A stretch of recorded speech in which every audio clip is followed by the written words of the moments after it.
Job నోటిఫికేషన్లు ఇవ్వకుండా కేంద్ర ప్రభుత్వం యువకులతో ఆటలాడుతోందని యూత్ కాంగ్రెస్ రాష్ట్ర ప్రధాన కార్యదర్శి అలువాల కార్తిక్ విమర్శించారు.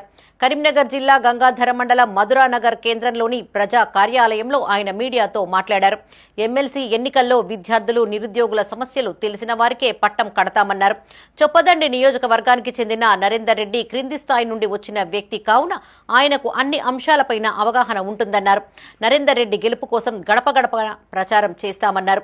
ఈ సమావేశంలో యువజన కాంగ్రెస్ అధ్యక్షులు ముత్యం శంకర్, చొప్పదండి నియోజకవర్గ యువజన అధ్యక్షులు వడ్నాల యజ్ఞేష్, నాయకులు, కార్యకర్తలు పాల్గొన్నారు. బీజేపీ అభ్యర్థి అంజిరెడ్డి గారు కావచ్చు, అదేవిధంగా మిగతా పార్టీ నుంచి పోటీ చేసిన అందరికీ కూడా ఎవరికైనా కూడా విద్యా వ్యవస్థ, విద్య యొక్క ఓనమాలు నేర్చి విద్యార్థుల సమస్యలు, నిరుద్యోగుల సమస్యలు తెలిసినటువంటి వ్యక్తికే పట్టం కడతారని చెప్తా ఉన్నాం. ఎందుకంటే మండల స్థాయి నుంచి నిరుపేదైనటువంటి పేదలకు ఉపాధి కల్పిస్తూ వాళ్ళ ఇన్స్టిట్యూషన్ లో అనేక మంది విద్యార్థులకు ఫ్రీ ఎడ్యుకేషన్ ఇచ్చినటువంటి వ్యక్తి నరేందర్ రెడ్డి గారు.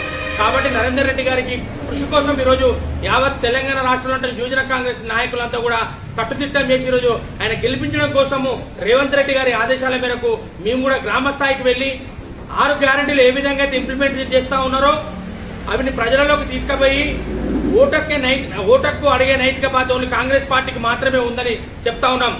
గతంలో చూసుకున్నట్టయితే నరేంద్ర మోడీ సంవత్సరానికి 2 కోట్ల ఉద్యోగ నోటిఫికేషన్లు ఇస్తా అని చెప్పేసి ఇప్పటి వరకు ఒక నోటిఫికేషన్ ఇవ్వకుండా విద్యార్థుల జీవితాలతో చెలగటం మారుతా ఉన్నాడు.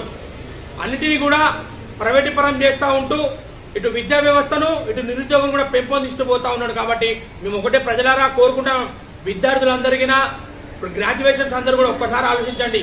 ఓటేసే ముందు మన అభివృద్ధి వైపు పోవాలి.